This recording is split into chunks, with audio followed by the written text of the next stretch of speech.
O my god you fool, கொஞ்சமாச்சும் அறிவு இருக்கா இல்லையா? சார் சாரி சார், தெரியாம நடந்துருச்சு. இவ்வளோ இடம் இருக்கும்போது கார் பக்கத்துல தான் யூ டர்ன் போடுவியா? சார் எல்லாரும் பாக்குறாங்க சார், நான் பண்ணது தப்பு தான். இதுக்கு எவ்வளவு காசு ஆகும்னு சொல்லுங்க, நான் கொடுத்துட்றேன். எவ்வளோ கொடுப்ப? சொல்லு, எவ்வளோ கொடுப்ப? இந்த காரோட விலை 13 லட்சம் ரூபாய். இந்த கார் பெயிண்ட்டுக்கு மட்டுமே 2 லட்சம் ரூபாய் செலவு பண்ணியிருக்கேன். உன்னால 2 லட்சம் ரூபாய் கொடுக்க முடியுமா? சொல்லு. ஏதோ பெரிய கோட்டீஸ்வரி மாதிரி காசு கொடுக்குறேன்னு வாயை விட்ட, இப்ப காசு எடு. உன்னால கொடுக்க முடியாதுல்ல, அப்போ மூடிக்கிட்டு இருக்கணும், வார்த்தையை விடக்கூடாது. சரி, பண்ண தப்புக்கு 10 தோப்பு கண்ணம் போடு. அப்பதான் அடுத்த வேலை செய்யும் போது இந்த தப்பை நீ செய்ய மாட்ட. சார் எனக்கு இன்னைக்கு பீரியட் சார், என்னால தோப்புக்காரனெல்லாம் போட முடியாது. நான் பண்ண தப்புக்கு வேணா காலில் வேணா விழுகிறேன்.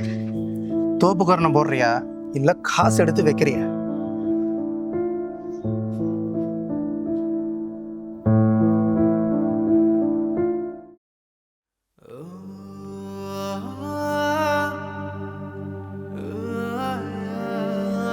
சார் நீங்க பண்றது ரொம்ப தப்பு சார். எது சரி எது தப்புன்னு நீ எனக்கு சொல்ல வேண்டாம். ஆமா, நீ யாரு? சிஸ்டர், நீங்க தோப்புக்காரலாம் எதுவும் போடாதீங்க, நிறுத்துங்க சிஸ்டர். இது உனக்கு தேவையில்லாத வேலை. மற்றவங்க மாதிரி வேடிக்கை பார்க்க தானே வந்த, அந்த வேலையை பாரு. அதை விட்டுட்டு அடுத்தவங்க விஷயத்துக்குள்ள தலைய விடாது, சரியா? சார் உங்களுக்குலாம் கொஞ்சம் கூட மனிதாபிமானமே இல்லையா? வயசுக்கு வந்த பொண்ணு அதை போய் தோப்புக்காரனை போட சொல்றீங்க, அதுவும் பீரியட்ஸ் டைம்ல. உங்கெல்லாம் தட்டி கேட்க யாருமே இல்லைங்கிற தைரியத்துல தானே இப்பெல்லாம் பேசிட்டு இருக்கீங்க. இத்தனை பேர் நின்று வேடிக்கை பார்த்துட்டு இருக்கீங்களே, இவர் பண்றது தப்புன்னு உங்களுக்கு ஒருத்தர் கூடமா தெரியல? டேய், நான் ஆள் சேர்க்கறியா? போலீஸ் கால் பண்ணவா? கூப்பிடுங்க சார், வரட்டும் பாத்துக்கலாம்.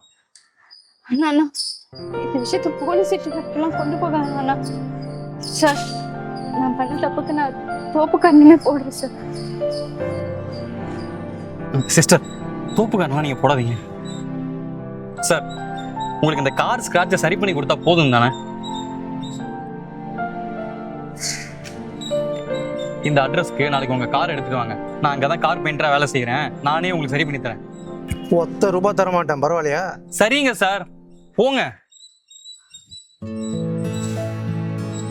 அண்ணா ரொம்ப நன்றி அண்ணா. எவ்வளவு செலவாகுதோ சொல்லுங்க, நான் கொஞ்சம் கொஞ்சமா கொடுத்துறேன். பரவாயில்லம்மா, இதுக்கு ரொம்ப கம்மியாக தான் செலவாகும், நானே அதை பார்த்துக்கிறேன்.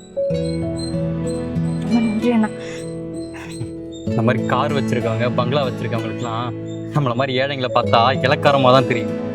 நீ எதுக்கும் ஃபீல் பண்ணாதம்மா, எல்லாம் ஒரு நாள் மாறும்.